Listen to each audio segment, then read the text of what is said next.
মা এর রান্নার চ্যানেলে আপনাদেরকে সবাইকে স্বাগতম। বন্ধুরা, আজকে আমি তৈরি করব আলু ও বেগুন দিয়ে পুঁটি মাছের ঝাল চচ্চড়ি। রেসিপিটি পুরো দেখতে সঙ্গে থাকুন। প্রথমে দেখে নেব উপকরণগুলো। 250 গ্রাম পুঁটি মাছ, 2টি মিডিয়াম সাইজের আলু কুচি করে কাটা, 2টি বেগুন লম্বা করে কাটা, 1টি বড় সাইজের আস্ত পেঁয়াজ কুচি, 1 টেবিল চামচ আদা বাটা, 1 টেবিল চামচ পরিমাণ রসুন বাটা, 5 থেকে 6টি কাঁচা লঙ্কা মাছ বরাবর কেটে নিয়েছি, আর লাল লঙ্কা বাটা। প্রথমে মাছগুলো হলুদ গুঁড়ো ও লবণ মাখিয়ে নেব।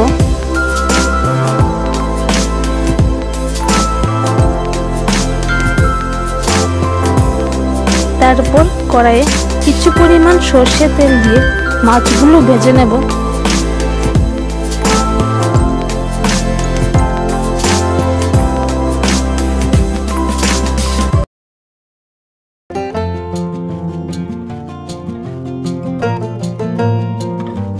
মাছগুলো ভাজা হয়ে গেছে, এখন নামিয়ে নেব।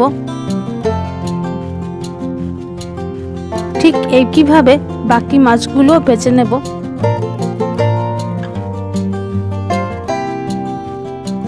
সবগুলি মাছই ভাজা হয়ে গেছে। এখন ওই একই তেলে পেঁয়াজ কুচিগুলো দিয়ে দেব।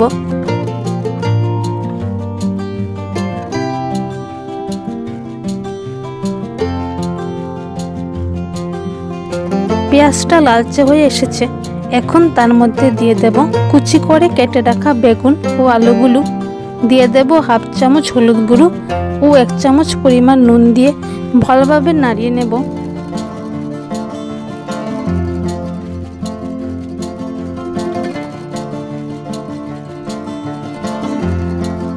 দিয়ে দেব আদা রসুন বাটা আর হাফ চামচ জিরে গুঁড়ো ও হাফ চামচ ধনিয়া গুঁড়ো, ভালোভাবে মিশিয়ে নাড়িয়ে নেব।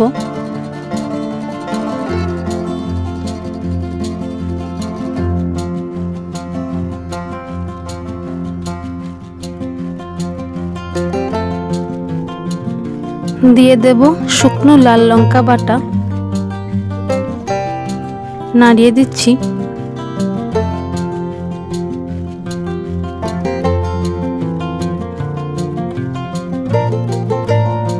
কাঁচা লঙ্কাগুলোও দিয়ে দেব, একটু নেড়ে চেড়ে নেব।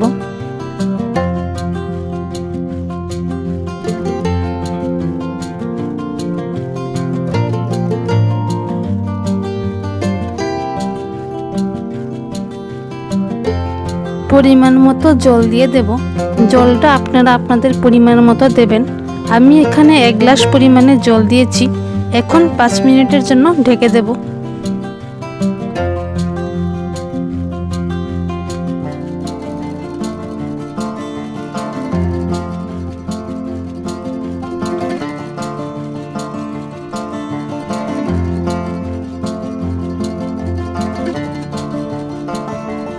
পাঁচ মিনিট পর ঢাকনা তুলে নেব।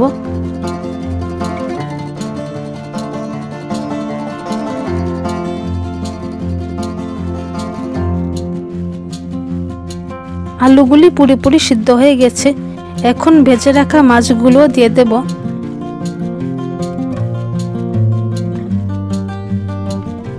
আরো 5 থেকে 7 মিনিটের জন্য রান্নাটি হতে দেব।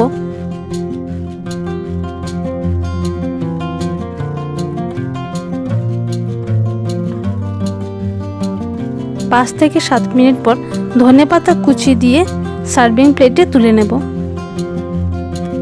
ভিডিওটা ভালো লাগলে লাইক, শেয়ার এবং সাবস্ক্রাইব করে দেবেন, আর পাশে থাকা বেল আইকনটিকে ক্লিক করে দেবেন। তাতে করে আমাদের বানানো রেসিপি সবার আগেই আপনার কাছে চলে যাবে। এমনি আরও নতুন নতুন রেসিপি নিয়ে আসবো আপনাদের কাছে। ভালো থাকুন, সুস্থ থাকুন।